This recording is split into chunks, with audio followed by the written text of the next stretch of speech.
And welcome back to the Freeway Dance. We're back again. What a surprise. It's me, MakonCrayley, and I'm here with AliRock. Hey, we're back with episode 4. Indeed we are. And we are here with Ryan.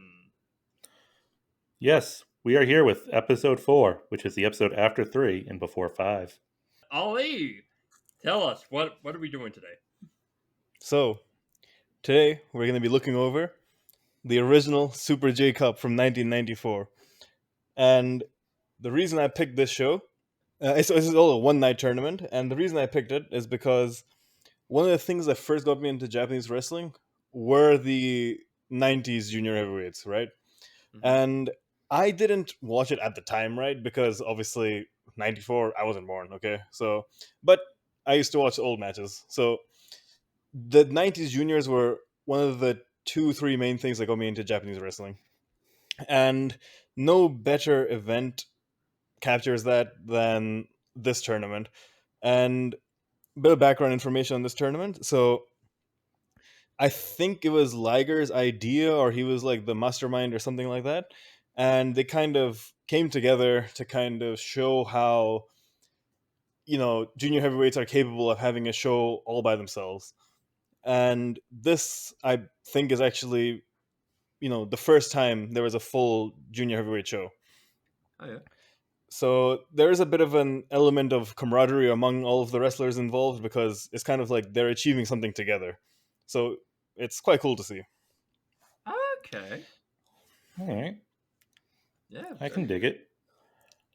All right. So, as I said, it's a one night tournament and it's knockout style, with 2 wrestlers being given a bye in the first round. So, Who are those two wrestlers, Ali? those 2 wrestlers are the Great Sasuke and Wild Pegasus, Oh, who boy. What? you may know under a different name. Yes. I'm sorry. We all know which name that is. It's of course Stevie Richards. Stevie Rich. No, it's Chris Benoit. Yeah, So, sure. okay. I don't actually know why they were given the first round buys, but Oh, you're gonna ask. um, yeah, I don't know.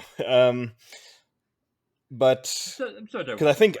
I think actually Liger is the IWGP Junior Heavyweight Champion at the time. But yeah, Actually, that's a so good question. Who is the champion? We're I not going think it's down that Liger. road again. All right, fair. I will Uh, say it's Liger. If I'm wrong, someone can correct me. yeah. Um, so should we get into it? Round one, first uh, stage. yes. First stage. We open up with them. We open up with like just a nice video of words. Flying, powerful, passion, radical, gorgeous, energetic, wildest, sophisticated, brilliant, dynamic, aggressive, challenger, for pride. Yeah. So there's some weird video package where, not weird, but it's very 90s Japanese where they're using It English is words to look cool. Um, basically so it's basically like the Dean Malenko WWE Titantron. yeah, basically they're just describing that junior heavyweights are cool. Basically, yeah. We have like a really cool little presentation. We have Sergeant Pepper like ring announcer in the ring. Uh, all like all the competitors are like just they come out to the ring. Liger's wearing a green mask, and yeah, they just do a nice little presentation to like kick off the show. And then we start our first round with Ghetto and Dean Malenko. Obviously, Dean Malenko, we I think most people listening would be well aware of him. And Ghetto, Yep. uh, probably people now are probably more, you know, knowing of him as the booker for New Japan and also as a manager. But he used to be a junior heavyweight wrestler. Yes. He it was him and Jado like for the most part. And here he looks like a complete fucking goon. Meanwhile, Dean Malenko was before my time. I've seen him wrestle since then, obviously, but um, the thing about Dean Malenko is he is so universally considered underrated that it borders on him being overrated. A little bit, yeah. But like at the same time, he is like, really fucking good, which is proven here because like Yeah. mid like 90s Dean Malenko is like way fucking ahead of his time. I mean, and this match, it starts with some solid drop kicks, and then just good old fashioned mat work. Gato's like countering toe holds with arm bars, like just grappling. And it's funny because if you told me that there was going to be a show that featured specifically like cruiserweights, junior heavyweights, whatever you're calling it, this is not what people nowadays would expect the opening match to be. Yeah, no, I would say like it's not really what they'd expect like junior heavyweight wrestling in general to be, because like it's way more technical. Like obviously you still have like the flying stuff like especially on Well, I disco. mean, But it's really just that it's really just that junior heavyweights are more likely to be able to get away with some of the high flying stuff. But there's still like junior heavyweight like technical wrestlers. There's junior heavyweight powerhouses. No, yeah, true. It's like it's actually probably like the most like underrated like style of wrestling, because like everyone like gravitates to like the big wrestlers, like big fucking cool guys, but like the fucking I don't want to say smaller guys, but like, well, that's the point. They're literally smaller. Yeah, they're literally smaller, but like, yeah, they can get away with like so much fucking more, like without getting hurt. It's actually insane. Yeah, and the style thing that's kind of the point of the show, isn't it? Is that, and the whole opening video where they're talking about these different adjectives, and that junior heavyweight isn't confined to one box. They can be like everything, right? And as we go through the show, we'll kind of see that even though there are some commonalities between a lot of the matches, but there's still always a slight twist in each wrestler's individual style. And we'll see as we go along the show. I mean, you're talking about similarity between matches. Just something that's going to be a theme in this show, and I wanted to bring it up just because it's in these trying times, and no matter what time you're listening to this, I'm talking about right now. There's a big debate going on online about selling and how some moves shouldn't be kicked out. So this match, we see our first pile driver of the evening with Gato landing a tombstone on Dean Malenko, then attempting a diving headbutt, but Malenko missing and then taking control. And that's something I've been saying for years, where it's not a 90s junior heavyweight match if there's not at least one tombstone pile driver. And hey, now, I mean, spoilers. Sorry. To be fair, spoilers. They're not all tombstones, but so we're getting to the end of the match, and I had to I had to replay this many times because I'm like, did Gato get the 3? He did. I'm surprised that he got the 3. I feel like he didn't, but and I mean, this is the first match of the night, so this is actually a good time to point it out because none of these matches are particularly long, but also they're all like, for the most part, a lot of them are booked in a way to show like Dean Malenko wasn't like handily defeated here. He got caught, and that happens. And it doesn't make you look bad. If anything, it makes you look good. It's like, okay, that's how he was able to lose in like 5 minutes. He was caught. And there's a lot in this show where like the wins aren't like the definitive, oh, he hit the knockout shot, 1, 2. No, a lot of it is they just got out wrestled, or they just got hit with something they weren't expecting. Yeah, basically, yeah.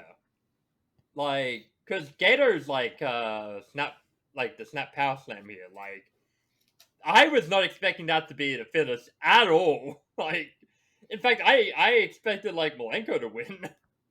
Just based on the Well, fact that it's Dean fucking Malenko.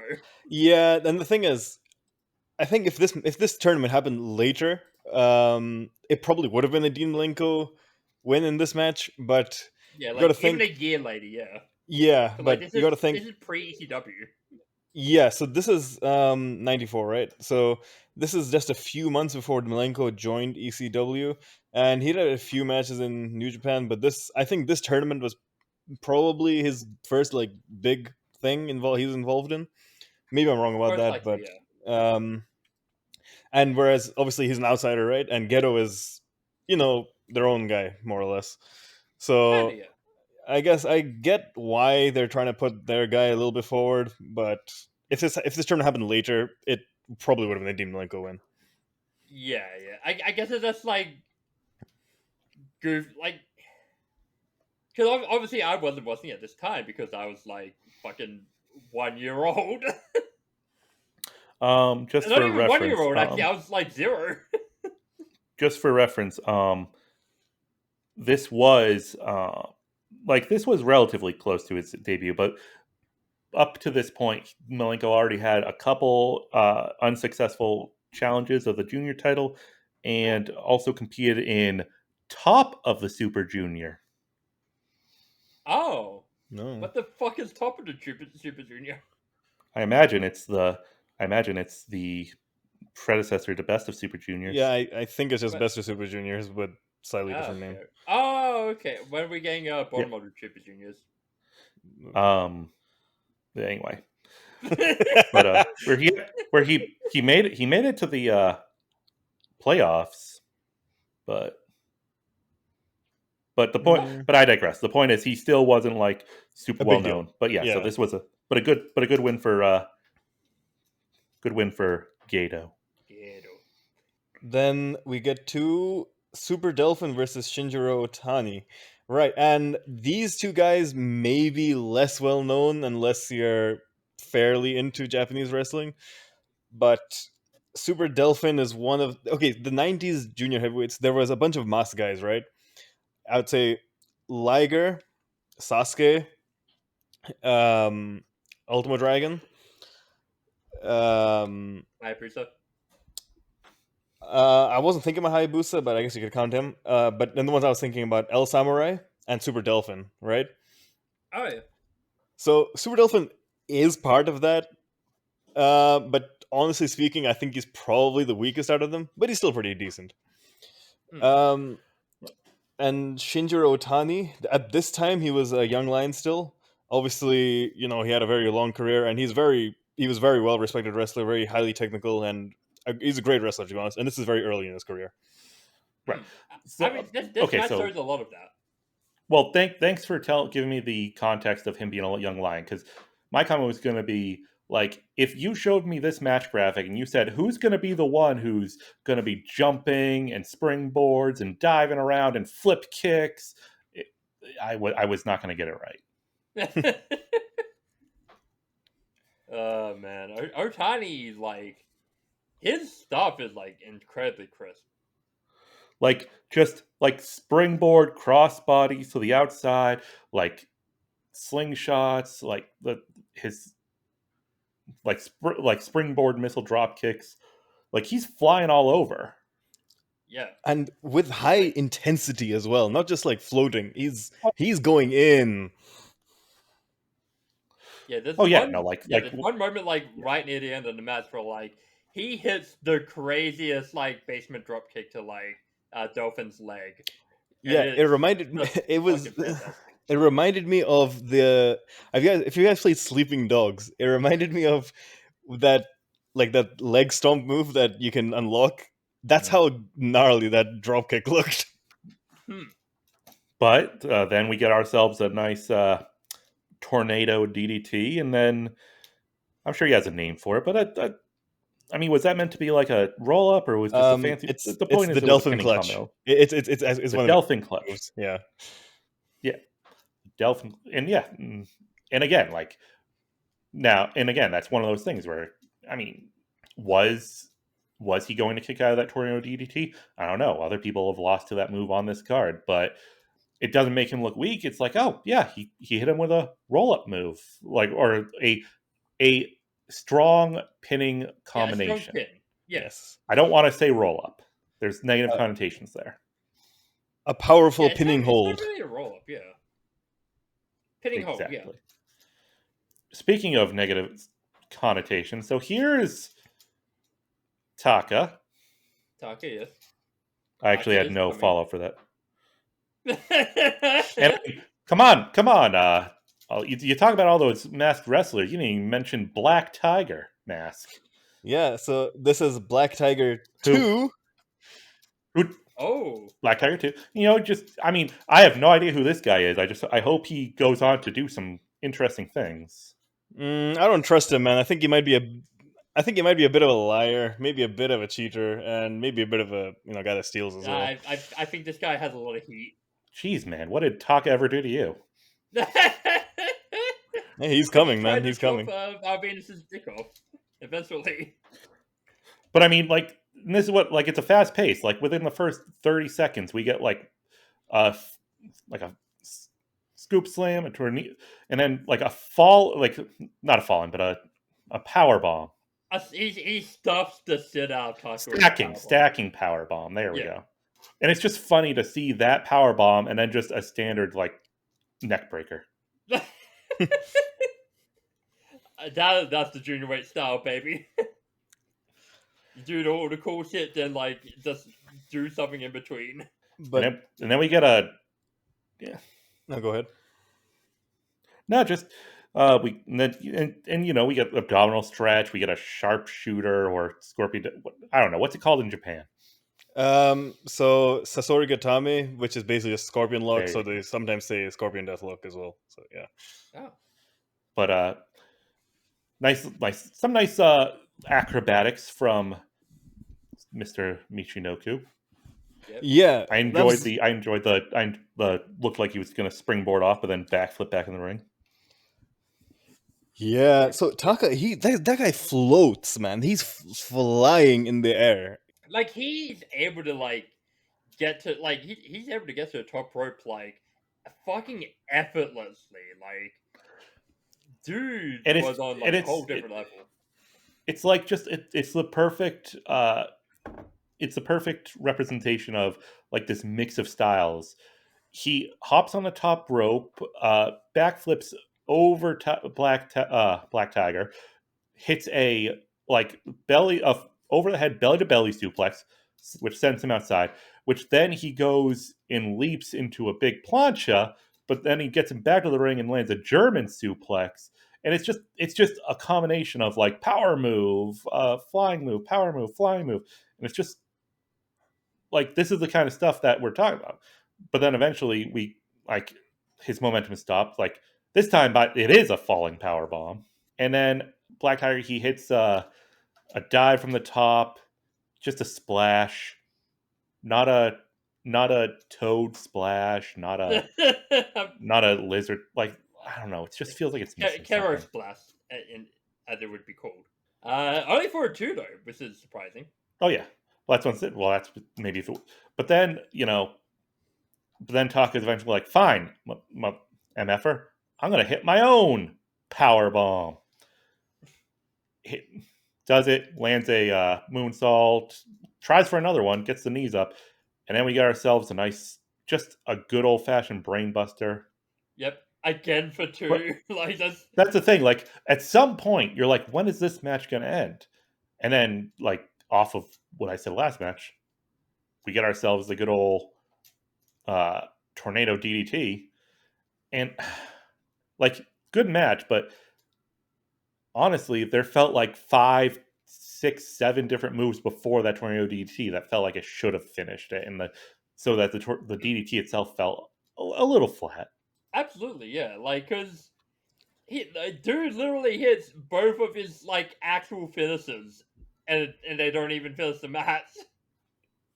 But also, this is 1994. Yeah. I mean, yeah, true. Like, because when did when was he using the Brainbuster already as a finish at this point, or was it like straight up just like the DDT?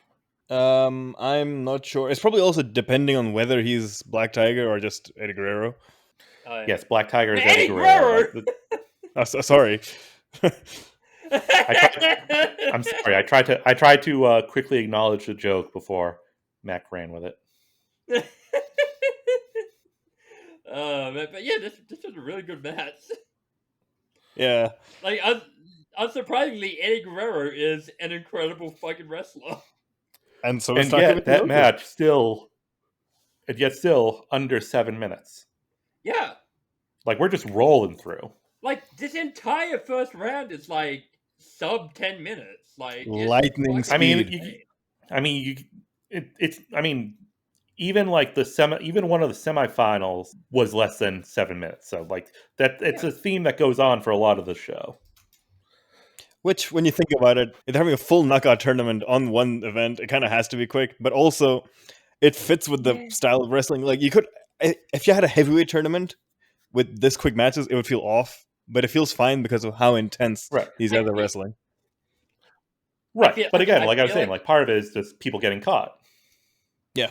I feel like a heavyweight tournament would work if, like, you know, you do it like fucking crazy fucking brawl style. Like crazy, get your fucking hardest hit in. UWFI. Like, yeah, basically, yeah. Or like fucking, Brawl for all. Like the G197, like, final style. With like Tenzan and Sasaki. Oh yeah. Fair enough. El Samurai and Masayoshi Mutegi. Yeah, I'll be honest. I had no idea who Masayoshi Motegi is. Neither did I. He had some cool moves. I don't know who most of these people are. Like, in fact, I was surprised that I knew more people than I thought I would. Dude, this tournament stacked. Who did you know? Well, I mean, I knew Malenko, I knew Gato, I knew of Otani, I knew Tiger Mask, I knew Taka, I knew of El Samurai, I knew Liger, I knew of Hayabusa. Oh, okay. It's interesting for Hayabusa's an of. I unfortunately knew Wild Pegasus and knew of Great Sasuke. That's most of them, to be fair. Three of those ofs should just be regular because they are three of the sickest, like, ever. But he knows them now. But again, you know me. You know what I watch. Yeah, true. You don't do the old wrestling. No, I really don't. And until I taped him down, strapped him into a chair, forced his eyes open. Yeah. God, it's fucking. I mean, who probably should have been strapped down is who should have been strapped down is Motegi to stop him from the rope. Because he fell off the ropes. I mean, admittedly, after a pretty sick-looking suicide dive. But you know what? He got greedy. And you know what? Props on El Samurai for immediately getting back in the ring to say, oh, you know what? Nope. He called an audible. He got off the ropes because he knew El Samurai was going to move out of the way. And El Samurai, I mentioned him. I mentioned El Samurai in the list of those mask guys, and he's a guy whose name like never comes up these days. But I've not seen a lot of him, but whatever I've seen, he's always really good. He's a really good wrestler. He is fucking rad, like, as is proven in this fucking entire tournament. And, I mean, if he was really rad, then he'd get Motegi to stay down for more than a 1 count from that pile driver. No, Motegi's like on a different level. I don't know what level, but he's a different level. I mean, like, I make these jokes about it, but honestly, like, watching this show, you'd be forgiven for thinking it's that pile drivers are nothing. It's the German suplex that's the super move. I mean, look, again, you have to remember, this is New Japan, where, like, they always do fucking neck exercises. So, like, pile drivers are, like, fucking dope shit to them. But the point is, we got ourselves like, I don't know what it was about that tombstone, but that like it was like a bit of a jumping one. The point is, there's the second pile driver of this match. True. Now that one was a tombstone, but still, I barely kept Motegi down. Yeah. And then we got like a flipping, like, I don't know what to call that, like a inverted power slam, like basically flipped Motegi inside out. I'm actually blanking on like what. Yeah, I also don't remember which move you're talking about. You know how Nakamura would use that move to? Yes. Landslide. Yeah. No, landslide. Yeah, I know what you mean. I know yeah, the no, back I know suplex thing where he flips him over. Yeah. Yes. Inverted suplex. Yes. Yeah. Let me get a nice, and I know this is ironic because it's like decades before, but nice Bryan Danielson style missile drop kick from El Samurai. Oh, but speaking of Bryan Danielson, we got ourselves the rolling surfboard. Dude, yes! when Motegi did that rolling Romero special surf or whatever you want to call it, dude, okay, I hadn't heard of Motegi. I wasn't that impressed with him in the first half of this match, but then he started doing a bunch of really cool stuff in the second half of the match. I don't know what if the next part was a botch or like an intentional move. But Motegi does what looks like he's going for a head scissor. It doesn't work, so he's like, fuck it, crossbody. Like it turns into a crossbody in midair. That's fucking awesome.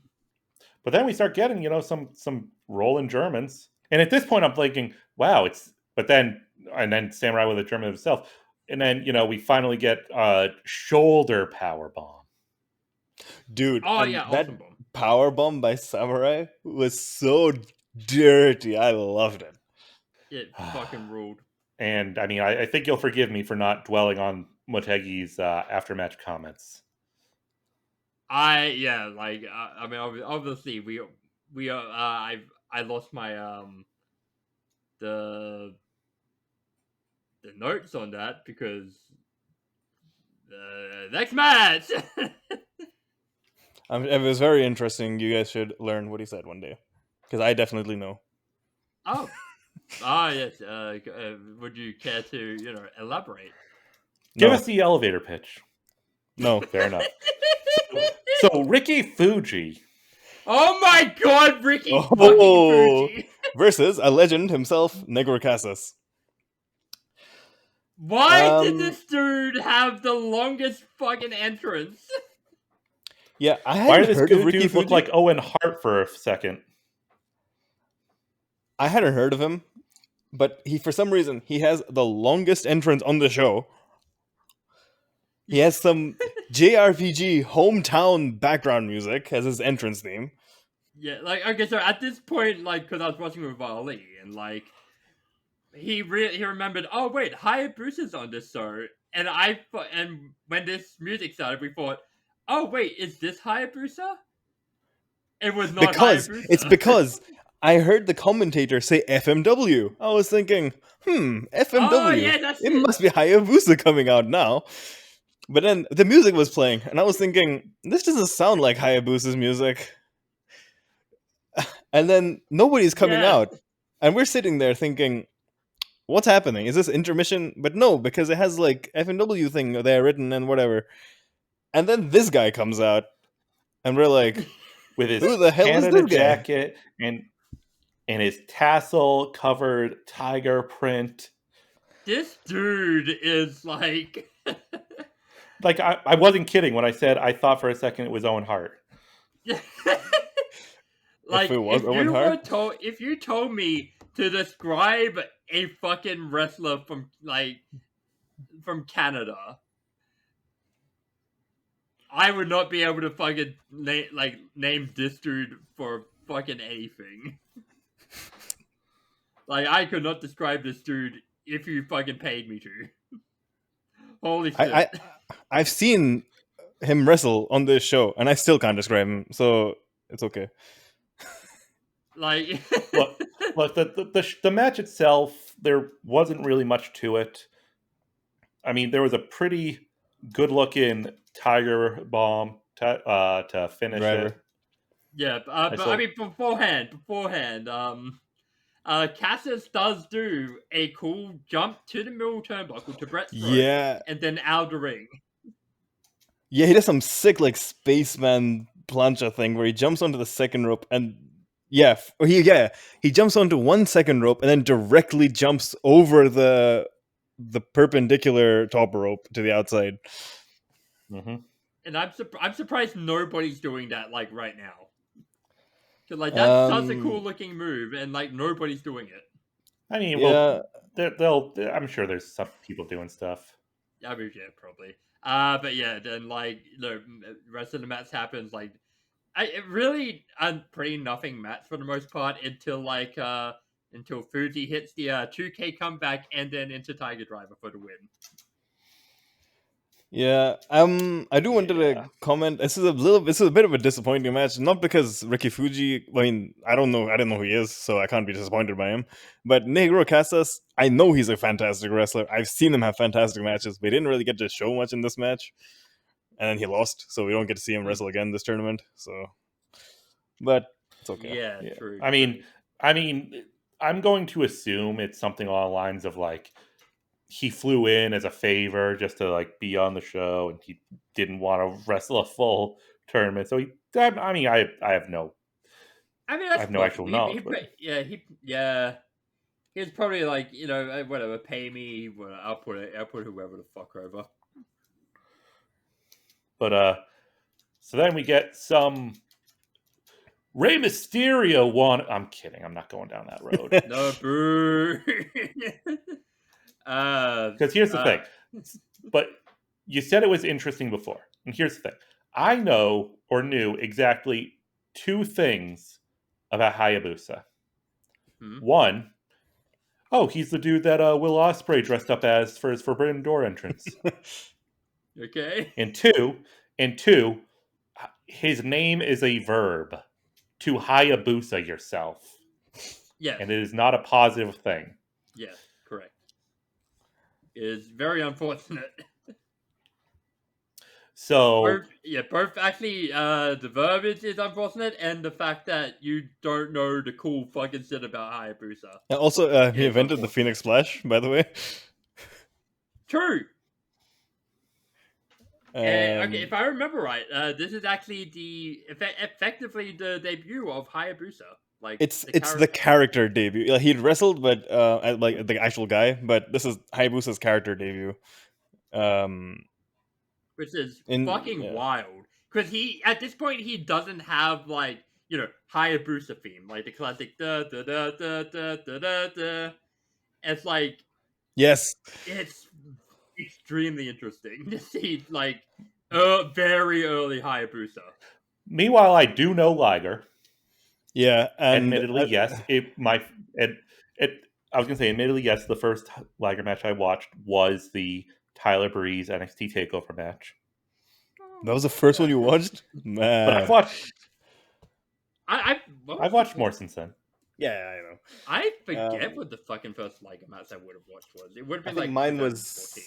I think mine was against Ultimo Dragon at some I think it was like 97 or 95 or something like that. Yeah. So. Oh, nice. So when Liger's music hit, I went crazy. The crowd went crazy. Everyone went crazy because it's Jushin Thunder Liger, man. Like, even for us, he's a legend. Jushin Thunder Liger. But this is him in his absolute prime. This guy is, and we see it in this match. And I was going crazy about this. This guy is so good, where every single little thing he does is so excellent, where even if he's not having the greatest match of all time, like this match against Hayabusa, it's a good match, great match, but it's nowhere near his best match, right? But you can still just see from every minute detail that Jushin Liger does that this guy is just oozing with excellence, and that he is genuinely one of the greatest wrestlers of all time. It reminds me of Bret Hart, right? He could be having a bog standard like 3-star match or something on like Raw or whatever, but you can still see his absolute quality And Jushin Liger has that same thing where no matter how good or special his match is, you can still see his individual quality. Yeah, like there are very few dudes who fully get professional wrestling. This dude gets professional wrestling. I mean, he basically is professional wrestling at that point. Because dude's innovating, dude's at the peak of his division at this point. Like, I mean, he literally put the show together. Like, the dude is just he's at the same level as Misawa at this point. Oh, that's a big claim. But I mean, he's literally in the same position, just in a different division. I guess, yeah, okay, yeah, I can accept that. Yeah, as in, I think it's a very valid claim to claim that mid-90s Jushin Liger is the single greatest junior heavyweight ever. Absolutely. Like, there's very few who can really challenge for that claim. Yeah. So anyway, sorry, I had to get this out. My recency bias won't let me speak here for my sense of self-preservation. Oh shit! But yeah, I will say this: I did not realize that I did not realize a Liger kick could be done in the corner. yeah. So that was neat. But then but I mean it's really not gonna be I'm not gonna go move for move in this match because there's too much going on and there's too much. Basically, Hayabusa spends way too much time off his feet. Basically, he's nuts. Hayabusa's cracked. But I will say, Hayabusa yet. Well, I mean, you say that, but I see it's my first Hayabusa match ever, and I see him nearly kill himself with a dive. So, but it's I like feel like Sabu. I got the full Hayabusa experience. It's like Sabu. Yeah, he'll nearly kill himself, but also do something incredible. Yeah, killing himself is the appeal. To the point that I'm watching Liger hit the Liger bomb, and I'm like, oh, okay, so that's an audible. We're ending the match. And Hayabusa kicks out, and I'm like, aren't you dead? No. I mean, yes, not yet. No. You wait another 20 years, 30 years. So, even at the beginning of this match, by the way, Hayabusa does a Tope Con Hello with his robe on, and it looks so sick. Oh my god, I forgot about that. Dude, the fact that this is a first round match, if this happened even a year later, this would have been the fucking main event. I mean, yeah. And then we get the we get the dives, we get the springboards, we get the jumping, the head scissors, the hurricanranas, the Liger bomb, the counter to whatever the hell Liger or Hayabusa was jumping off to hit into another power bomb. And you guys can tell me if this is random. Mm-hmm. And then Liger gets the win with a Fisherman Buster. So it is a move he's won matches with before. It's not Liger is one of those guys where he has many moves he can win matches with, and that's one of them. To be fair, he's junior heavy. He is junior heavyweight Gunter. Yeah. Also, I want to also comment. Hayabusa hit the shooting star press on Liger, and everyone went crazy including the commentators, because Liger invented that move, and Hayabusa attempted that move against Liger. Just a little extra context. So, well, I mean, yeah. I was gonna say, you said, he hit it with the shooting star. I'm like, well, he failed it. I mean, he attempted it. Okay. Yeah, I mean, Liger gave Hayabusa a lot in this match, that. Well, I mean that sounds about right, because if what you're telling me from the start of the show is right, this whole show was his idea. He wants to show off the talent. He wants to put the entire idea of junior heavyweight wrestling over. This show's not about him. That's the whole point. Yeah, actually, yeah, that's super. That's very true. Because So, we can yeah. spoil this. He doesn't even fucking main event the show. Like, Yes, we are spoiling a 33-year-old or 31-year-old show. I mean, Nice. kayfabe, brother, kayfabe. It's The point is, like, yeah. So I honestly wouldn't have been surprised if he lost here, but I mean, he's still got a long way to go. But the point is, like, this show's not about him.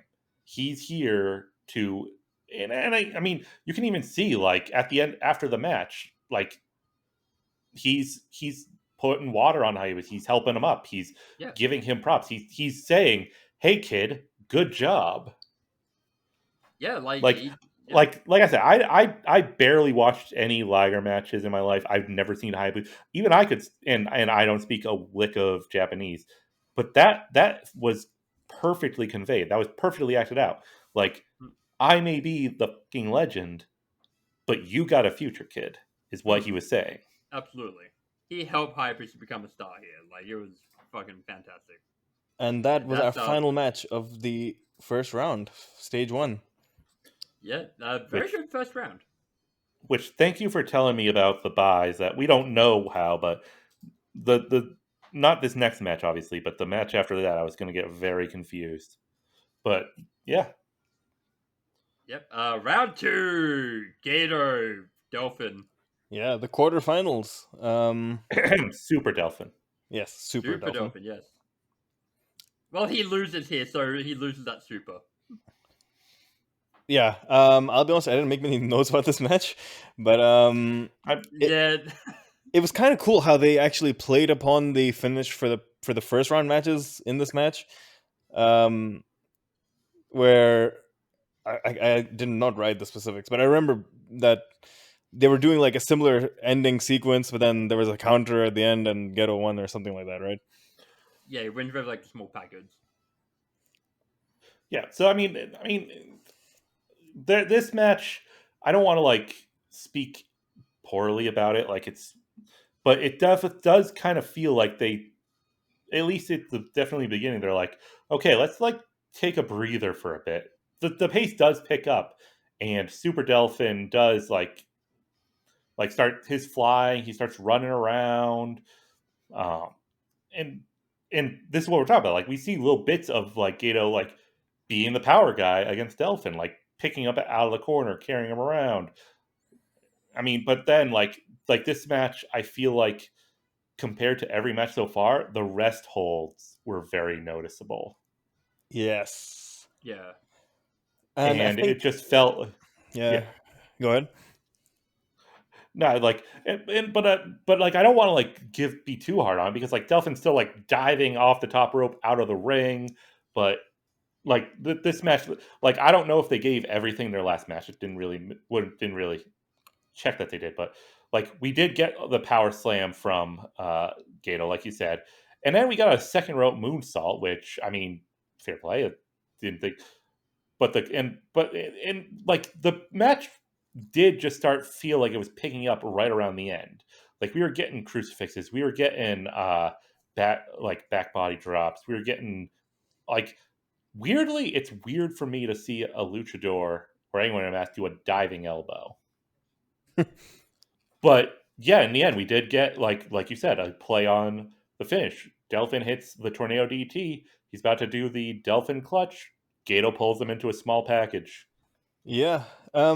And in terms of, well, this match not being quite up to par with some of the other ones, and it's a bit rude to say maybe, but they're not listening, who cares? That you can kind of tell which matches are not going to be as good based on the wrestlers in them, and this is exactly what you'd expect when you see the wrestlers in this match. Yeah. Especially looking at Gator. Yeah, Ghetto Like, is not great. But I mean, And like I said, it picked up at the end. It picked up at the end. yeah, as in, okay, these guys are they're perfectly fine, decent, like even good wrestlers, but they're not up to the level of a lot of the other guys in this tournament. Yeah. No, but yeah, we'll leave it at that. But I mean, there were worse matches on this card. There were, but yeah, but not many. I mean, there was there was like maybe 2 or 3. But that's Yeah. anyway. The Gato moves on to the semis. Yep. And then our second quarterfinal, Black Tiger versus Wild Pegasus, and these are two very good wrestlers. Yes, indeed. Now I knew that Benoit was Wild Pegasus. I thought he was going to be in a mask. So I mean, it's not a he huge had a deal, mask at but one point, I'm pretty sure. Yeah, before he was this, he was Pegasus Kid, and that's where he had the mask. that's what it was. Okay, that's it. So this is But, actually their like, first ever surprisingly- singles match, by the way. Is it? Oh, what? But No, and here's the surprisingly, thing, like, it's a fantastic match. well, this is the thing. Like this match, like it also opens with a lot of like holds and stuff, but you can tell that these guys are just on a different level. Yeah. A lot of people will make a figure 4 neck lock look like a standard rest hold, but the way that Black Tiger is squeezing it, the way Pegasus is like making it look like he's struggling for air with it, like just those little like we were talking about with Brett, like the little things that people think doesn't matter. Exactly. And it's just, as I said, it's the eye test, right? You can just see certain wrestlers have quality within them. Even if it's not the most incredible match you've seen in your life, but you can see the wrestlers have that quality, that talent. We're seeing a lot of good back and forth. Like, I mean, like this wouldn't be their best match by a long shot, but it's just, but like just like I said, the skill that's being the Germans, the inverted suplex that I didn't think I was going to see. Like, I don't know if I see Benoit throw a lot of power bombs in the matches I've watched. He did I back know then. he does like Oh, yeah, a back lot of it, then, like mostly in WCW. Like he sort of drops it like when he goes to the Fed. But yeah, so like we'll see like a pop up counter and a head, like the German suplexes. Like I said, the German suplexes are like the super move here. Basically. Like, God. Yeah, he like threw that shit. But also, I wanted to mention that the typical thing where one guy gets thrown into the ropes, one guy lies on the ground, and the other guy hops over him. The idea behind that is that the guy that lies on the ground tries to trip the guy that's running, and it never works. Except in this match, it actually worked. No, yeah. But I was actually about to say, the old thing, the knuckle lock, like pressing the hands down on the mat, and then they get their hand up, and then they do it again, and until they're eventually. It's funny to me that this is immediately cut off because Black Tiger doesn't lift his hand. He just lifts his shoulder with his wrist still pinned on the ground. That's so fucking awesome. So good old Pegasus couldn't like just throw it back down for the pin like we see in every match nowadays. But we still I love a good sequence revolving around a knuckle lock, like just interlacing and just so. There was literally a match that went up today that did that. Oh. But yeah, that sequence in this match was really good and one of the better ones I've seen. But what else looks really good is, so Black Tiger hits the Brainbuster. He goes for a tornado DDT. Pegasus throws him, and the distance he flies from that. Yeah, he fucking just destroys him with it. But the finish, like this is another one I want to talk about like it wasn't a matter of like it doesn't make Black Tiger look bad. Like it wasn't like he just got caught.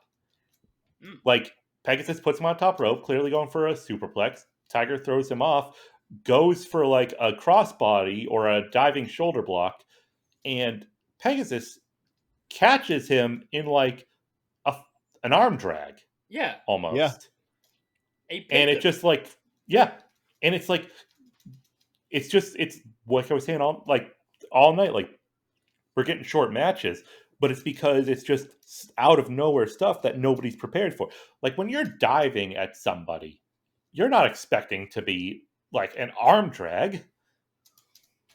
And the thing is, we think of arm drags as kind of like weak moves generally because people usually like roll through them. We got to actually think at its core, an arm drag it's a throw, right? Where if you don't roll through it, you're landing flat on your back, and Tiger is flying through the air as his complete body gets shifted to a different, like, towards the floor. So it's fine. I don't think it's fine as a finish. You know what I mean? Yeah, no, it actually makes a lot of sense, like, for the match to end like that. Like, it looked fucking devastating. But I mean, yes, it was a good. It was. I think it was the first, like, not the first match of the night that like was good because there were good matches, but like it just felt like I don't know what it just. I can't really describe it, but it was the first match that really hooked me. Like, not that Liger and Hayabusa didn't, but it's different, you know. Yeah, I get Fair it. enough. I get it. I personally still had, I think, Hayabusa Liger as my favorite match at this point, but Tiger Pegasus was really good. Yeah. Hmm. Then we get to the other person that got a bye. Great Sasuke. He comes in this first match against El Samurai, two masked men. And I just want to make note that Samurai changed his mask between matches, and I love that. Mm. Oh yes. Yeah, Samurai looks exhausted from, I think, from his previous match before the match even starts. True. But he still ends up having a pretty good match, and the crowd is hot as hell in this match. I think they absolutely love Great Sasuke. Oh yeah, like Sasuke is fucking iconic. So Ryan, what did you think of seeing the Sasuke special by the man himself? Well, I much like Hayabusa. So much like Hayabusa, I knew of stuff with Great Sasuke, and the Sasuke special was that. I mean, it's no space flying tiger drop, but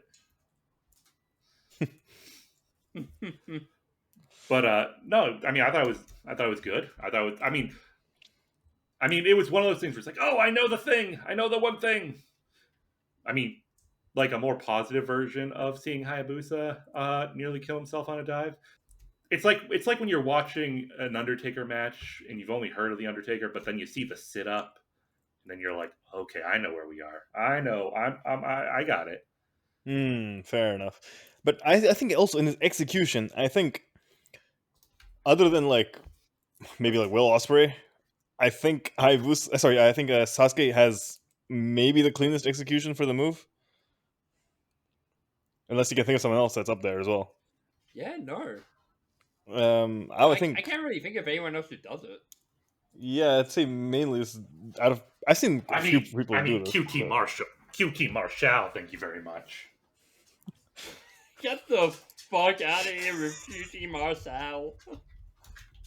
But I was gonna say Pac, but Pac kind of doesn't do the flip. He just runs and does it. So Yes, a bit different. Oh yeah, true. But yeah, so it's a good showing, but Samurai didn't really stand much of a chance because Sasuke, completely fresh, Samurai is absolutely dead, and Sasuke is just too sick. Crowd is absolutely loving him, and Yep. yeah. Sasuke counts a Rana into the pin to win. oh yeah, I mean this is spoilers, so apologies, but yeah, it is kind of bullshit now that I actually think about it, now that you pointed out. Yeah, it's the two people who got the buys that made it to the finals. Yep. Yeah, like that is fucking goofy as hell. Like you should have at least had one like, regular guy make it, but like I don't know, like it works. It works out. The entire first round is completely fucking pointless. Holy shit. Well, no, because the first round I gives mean, us the second round matches. I mean, yeah, true, but still, it's like, oh my god, like Malenko didn't have to be there at all. well, I mean, none of them did. That's the I mean, point. yeah, Is like true. you could. I mean, yeah, that's the point of a tournament, actually. That's the point of anything where there's a winner and a loser. Okay, what is the point of a really sick kind of sunset flippy power bomb? Like, just fantastic. And then Oh yeah, true. trying to get us back on topic. Then we get, and then we get another power bomb, but then we get some trading of like. But then that's the thing. Like, it's not that like. Again, it was just another clean pin, and boom. Like, doesn't take anything from El Samurai. Sasuke just caught him. And yes, maybe that does have to do with him being a little more tired. It makes sense. And in one of my top things in wrestling is, to a certain degree, I want wrestling to make sense. Yes, completely agree with You know that. what doesn't make sense? You know what doesn't make sense? Ricky Fuji abandoning his whole entrance attire. Yeah. You know what also doesn't make sense? Ricky Fuji having a grander entrance than Jushin Thunder Liger.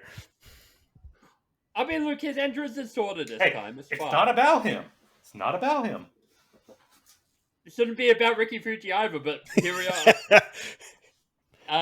I'll say I don't really have anything to say. Yeah, I was kind of zoning out during this match, but Fuji hit like a powerbomb on the outside.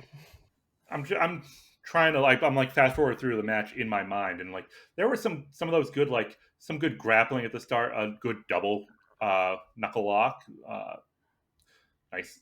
But yeah, the power bomb onto the mats outside, like it almost felt like a cheat code. Like, oh, I'm just gonna do this to make this match mean interesting. Something. Yeah. Oh, like in fucking 2K where he's just doing moves like make the fucking rating go up. No, he means like No. He's right. Oh, is it? Like, it was just a move. It was just a spot to make the match seem like it was better than it was. No, but to be fair, that was kind of not a turning point, but it's kind of a big part in what kind of, wore Liger down. You know what I mean? Yeah. No, yeah. But I mean, I don't know. Like, I've gone on this rant before about like wrestlers doing moves that are too similar to their finishers. It's like, Liger, either do the Liger bomb or don't power bomb. No, I want to see both. So what? Well, here's my question: what happened off that top rope? Remind me. Yeah, I don't It remember. looks like Liger's superplexing Fuji, but I don't know if there's like a miscommunication. I don't know if like it was a counter that was so subtle we couldn't tell. But Fuji like rolls in for the pin, so I don't know if it was like there was a counter I didn't. Probably see. just a counter. Yeah. I think it was a counter. Yeah. Because like that's just. I feel like you should know that more because like that's sort of like a general like indie sport, like especially like in the 2010s. Well, I'm saying like it looked like it was just a superplex, but then afterwards, Fuji rolls over for the pin. I think he kind of countered it by like shifting his weight or something, but yeah. Oh, okay. No, I think I get what you mean. Yeah. It was quite subtle though.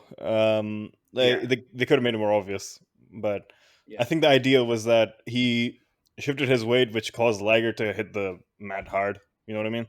But the point is, Fuji's like, ooh, good stuff happens when we go to the top rope. And so he just kept trying to get Liger to the top rope until finally Liger knocked him off and hit like, I guess like a diving Hurricanrana senton? Yeah, diving Hurricanrana. Like, it was just like not bad, but like not bad at all. I'm just literally having trouble describing it. Yeah, no. Yeah.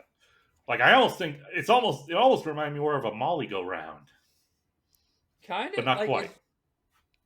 It's like just a fucking Rana whip, basically. But yeah. But the point is Liger won. Yeah, Liger wins with it. Fuji gets to go away. Like we're talking like we hate Fuji. I don't hate Fuji. And we do.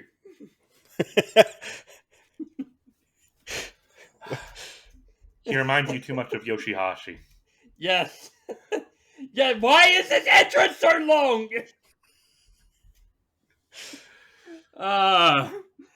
Pegasus Kid versus Ghetto. Again, I wrote very few notes about this match, but the right person wins. Yes, the right person won. The right person wins in the wrong way. What the fuck do you mean by that? Oh, no, I know what you mean by that now. Well, now the audience doesn't, so I have to say, look, I've gotten to a point Also, I just want to point out real quick, there was a pile driver in this match. Pile driver Of course. was up one. Classic pile driver. Junior heavyweight pile driver. I've come to terms with the fact that sometimes, especially when watching shows recommended by you guys, because you guys will get me to watch shows I ordinarily wouldn't, I will be watching a Chris Benoit match. It's going to happen, and I accept that. I'm still going to cringe every time he does that diving headbutt. Yes. Although that said, it does look pretty cool. It looks cool when actually, first of all, because this is bowling style, right? Hmm? Like sort of like tree timber style, right? Yeah. Well, yeah, but the point is, yes, Benoit with the diving headbutt, the falling headbutt, whatever you want to call it. And we are done with Gedo, who, in his backstage interview, apparently is spelled with a U. Yeah, that's fucking. So even though it's not actually. But... I mean, I think it's just the fact that the O is elongated, which sometimes they write that as an OU, so it'd be like Gedo. Oh. Look, I've made my jokes about Keno over the years. Keno. But you know who's the real joke? Ricky Fuji.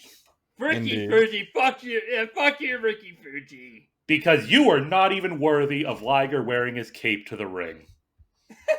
Holy shit! But you know who is? Fucking Sasuke is. Yeah, exactly. Got Liger versus Sasuke. This is a fucking iconic match. Yeah, this is one of my favorite junior heavyweight matches ever. It's, after watching it here, I don't even know what I'm looking at the beginning. Matches. I don't even know what I'm looking at the beginning with them like locking their legs, and it's great. But it's like I'm sure I've seen it before, but I can't place where. And that's the thing. Like one of the reasons that I don't typically enjoy watching older wrestling is because it's like, I've seen all this, but like evolved. But I can honestly say I can't say that about this match. You cannot evolve Jushin Thunder Liger. You know, this is the peak of wrestling. Self-preservation, Ryan. Self-preservation. This is so the Stardust match is like extremely like submission based, which is like that's the thing. It's not even submission, just like holds. Yeah, like the way that Liger like locks his legs around.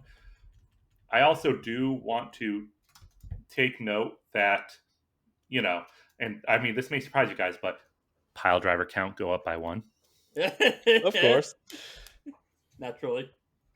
And it's a jumping tombstone, by the way. Yeah, true. Yeah, but then into a crossface chicken wing. Yes. To max point. Oh, also the crazy Romero special happened as well. You know where he turns into a dragon sleeper. Yeah, the dragon sleeper one. Yeah. Got the crossface chicken wing. We got some like vicious Kimura. We got a Juju Gatame. Dude, we got so many submissions, and they're all cool. It's just fun, and I mean, especially after watching Davey Richards and Shingo, you guys know I love a Kimura. Yep, absolutely. I love a Kimura. But then, unfortunately, Liger had to ruin it by diving off the top rope. Yeah, like a spot monkey. Nah, I'm kidding. but he does ruin it actually in a way because it backfires because Sasuke goes ahead and bam, like drop kicks him out of the air. And I appreciate this. He doesn't just do his dive. He makes some point of kicking Liger so he backs up so that Sasuke knows he has room to hit his big ass moonsault that nearly like knocks him out as he almost hits his head on the what are those monitors, like radios? I don't know what they got at commentary tables in 1994. Yeah. Also, why don't we see more of this? Like, I know it doesn't really work for Sasuke, but why don't we see more like when you're trying to suplex someone into the ring, use that bottom rope for leverage. Oh, good point. I mean, it's a bit of a high-risk play, isn't it? Where you're also higher up, so it also takes less force to pick you up and throw you out.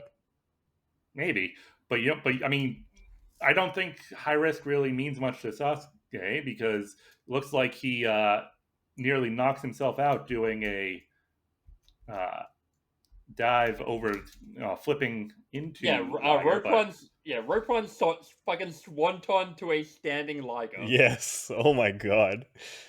That's why the Great Sasuke did do the standing thing, because you're right. Danger doesn't mean anything to this man.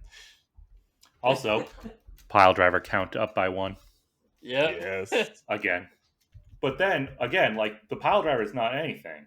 But he picks him up, and man, this power, like is it like a, what is this? Like a crucifix power bomb? Is it just an awesome bomb? Kind of I think there actually is a name for it, but like it's basically like just a high angle awesome bomb. But like the pile drivers, no problem. But that power bomb, Liger is spasming in the ring. Oh yeah, Liger's fucking dead. Yeah, I mean, like the kind of spasming that modern day audiences get pissed off at Bryan Danielson for doing. Yeah, no, I mean, that power bomb, I think that's just the way Sasuke does his power bomb, and I love it because it, as you see, it's so brutal, it's disgusting, it's amazing. It's also again, just another thing that someone needs to steal. Yes, but also, guys, I do have to say something for the first time. Pile driver count up by 1. Oh, good. Yeah, so that's the third pile driver in this match. And oh wait, okay, so that's one thing. So Sasuke has Liger down, and then he goes to fucking the corner, climbs up the rope, and he tries to do a swanton the long way. Yep. Yes. Why? I don't know why.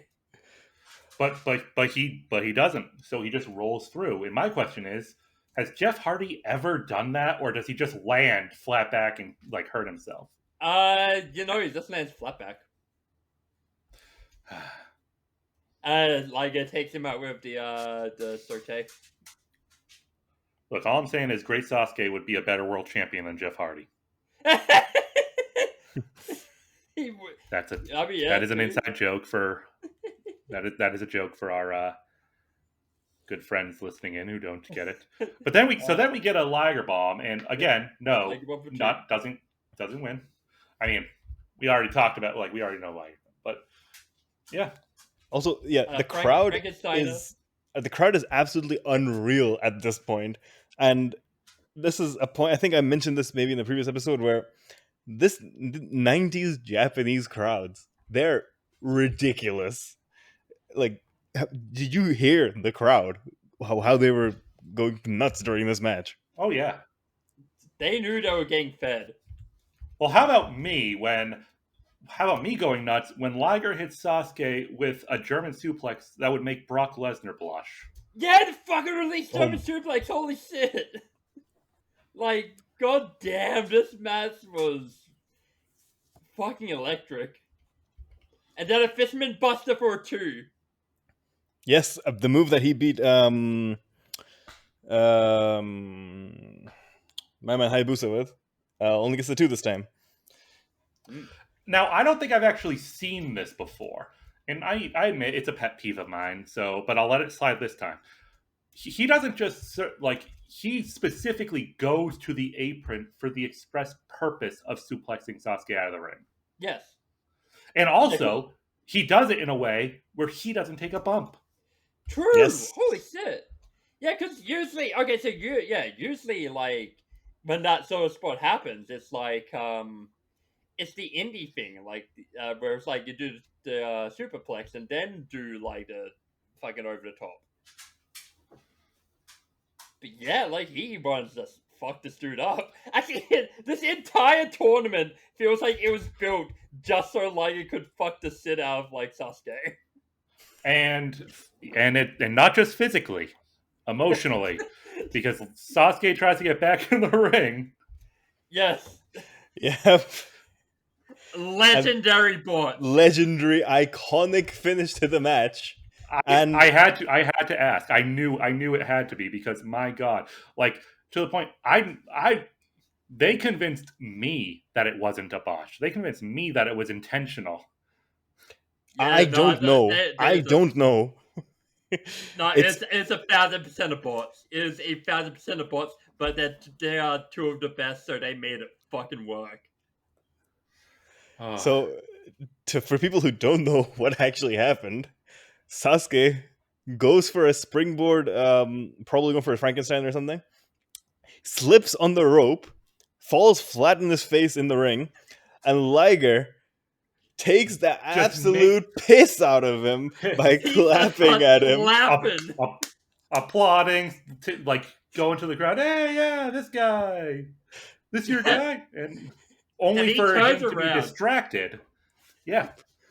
Turns around. Yeah. Sasuke rolls him the fuck up for the win. He doesn't just roll him up. He stands up, jumps up, Hurricane Rana for the win. Like, yep. And also, that was absolutely kind of meant to be the finish. Like, he springboards like Hurricane Rana's him and like fucking wins. Also, if you think the ghetto with the U threw me off, imagine Liger with a Y. That used to be fairly common. No, that used to be common spelling. Sometimes back in the day. That's fairly common sometimes. Back in the day. This was my match of the night. Like, I fucking love this match so much. Yes, this is an incredible match, and I think. And like, probably, I'm surprised. Actually, sorry. I was gonna say, I think it's probably one of the biggest, most iconic junior heavyweight matches ever, especially in this era. Yeah, because I had a look at like the ratings like after this, and I was surprised this wasn't like the highest rated match of the night, like even by like fucking case match style. Yeah, like I assume it's because of the bots, but like because the bots actually fucking made the match like a lot fucking cooler as well. So I don't know what the fuck's wrong with people. I mean, you're acting as if it's not incredibly highly rated, which it is. Yeah, I mean, it is. Don't get me wrong, it is. But like, it's you're talking about literally 0.1 difference. Now listen, from the highest rated match on the. Listen, I am dedicated to this fucking match. Yeah. Okay, but yeah, so that was a phenomenal match. And we have our finals: Wild Pegasus versus the Great Sasuke. I have everyone around the ring. Yeah, everyone around the ring. I have practically no notes for this match because I was just in fucking awe of it. I have quite a lot of notes. Well, not quite a lot, but actually, no. There's mostly just me losing it and looking at the moves. But yeah. Also, a fantastic match, and yeah. When I was going off memory, I genuinely couldn't remember if I preferred this or the semifinal. After rewatching, I slightly go towards the semifinal, but that said, I still think this is an incredible match. So, yeah, this is like one of the biggest like 1-2 hits of like final two matches, like ever. Okay, I feel like with Pegasus we can call it a sharpshooter though. Oh yeah, absolutely. Yeah, like fair enough. Man was built in the gut dungeon. But it's always funny to see Liger in his civilian mask. Yeah, true. Oh my god. Dude, I mean, dude started with a fucking green mask and ended up with like fucking whatever the fuck. But yeah, so no, like this is like just the back and forth. It's also just after a couple of Liger matches, seeing like it was a fisherman suplex.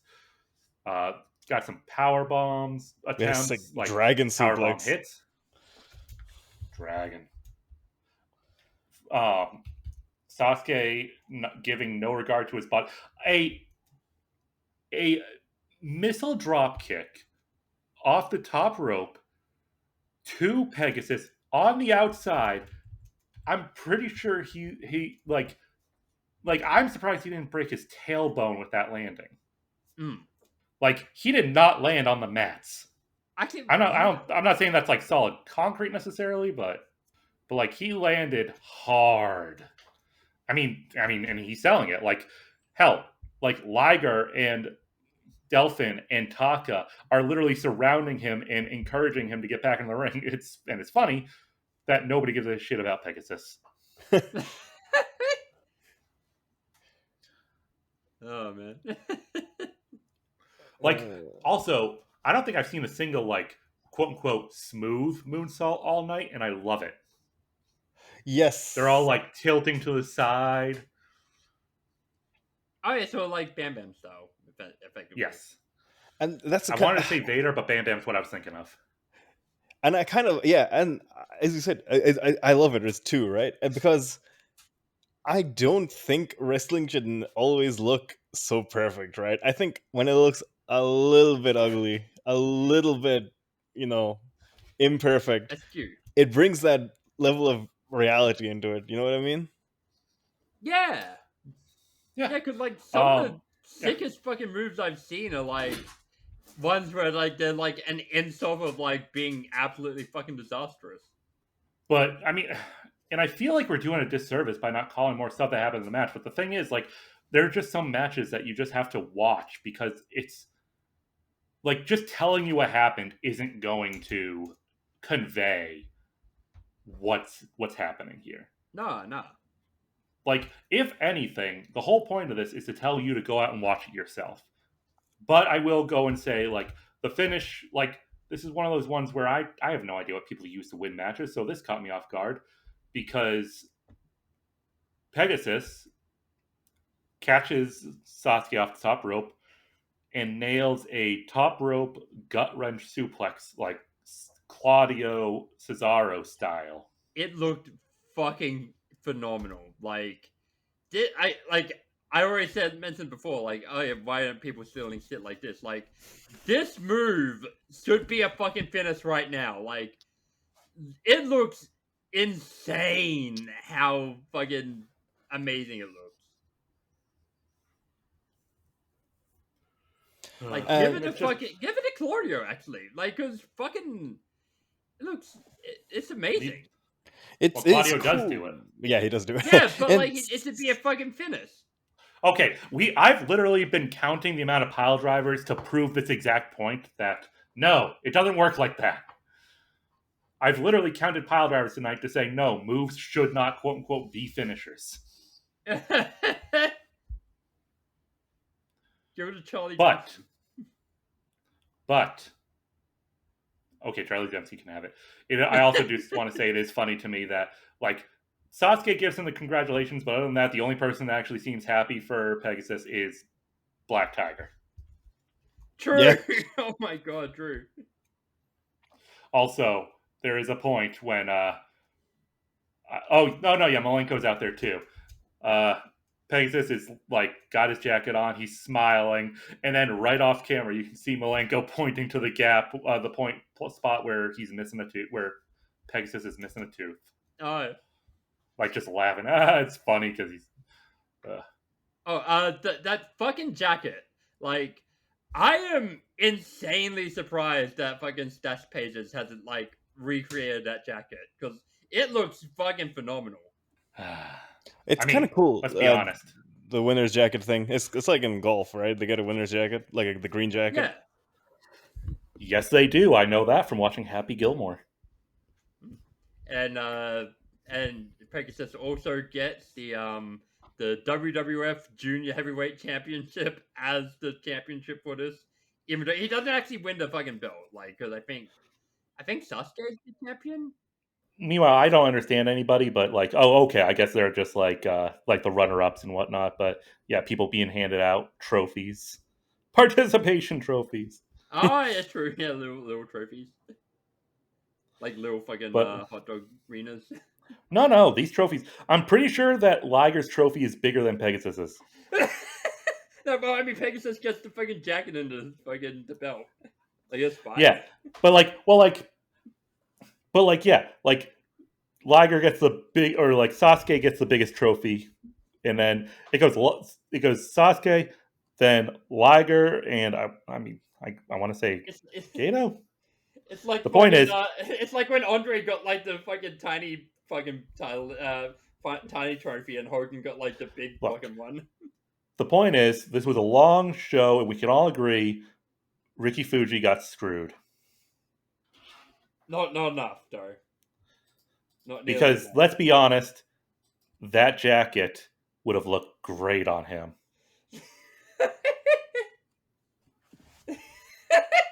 But he already has his own Canada jacket.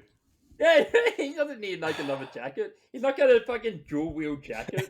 Instead, an actual Canadian gets the jacket. Oh my god! Holy shit! Why you gotta go there, man? Ricky Fuji should sort of come out with the Triple H denim over fucking denim. Ricky Fuji should not come out at all. I feel like we're all super mean to Ricky Fuji for no reason. Why was his entrance so long? I don't know. I'm sure they are all long. It's just that his was the one that wasn't cut for some reason. Well, maybe we'll need to watch a FNW show one day to give Ricky Fuji the justice he deserves. Possibly. I do want to throw out there. Maybe we'll sit on him even harder. I feel like it's important for you guys to know that Ricky Fuji is still wrestling. Oh my god, how That's impressive. Like 58, 59? Oh wow, okay. That's impressive. Where's he working? Wherever 2AW is. In Japan. It's okay. thingy what's his name? Yuji Kobayashi was the champion there for a while, a few years ago. Oh, okay. Oh, okay. I mean, maybe he's. I wonder if his entrance is still long as fuck. I hope not. Legend says his entrance is still having in the intro. It's even longer now. Yeah, it has like a fucking 24-hour like buffer.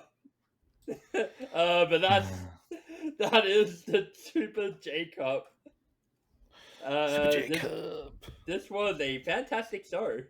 Yeah, I mean, I was thoroughly entertained, and I mean little peek behind the scenes that shows like this are typically a bit harder for me, just because I got the struggle in with the ADHD, and so I often rely on English commentary to work as a baseline for me to focus and make sure that I'm paying attention. But I mean, this was still no, like that. Like the action was good, and I was able to, and the matches were fast paced and brief, and it was able to hold my attention. And I say that in a way that sounds meaner than it's meant to, I'm sure. Yeah, like this is like a near 3-hour show, and it just flew fucking by. Like especially like that first hour. Well, let's see. I'm good. Let me let's just running down the card real quick. 8 minutes, 6:47, 7:10, 5:53, 10:17, 8:20, 10:23, 11:40, 7:50, 6:18, 18:09, 18:46.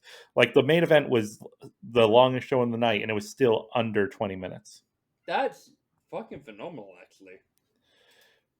Cause nowadays, Okay, I think we're moving away from the nowadays thing. I mean, actually, you know what? I feel really I can't even say that anymore, because we just the timeline of when we had this when we're recording this, we're less than 2 weeks removed from Zack Sabre Jr. attempting to pull a 45-minute match out of Shota.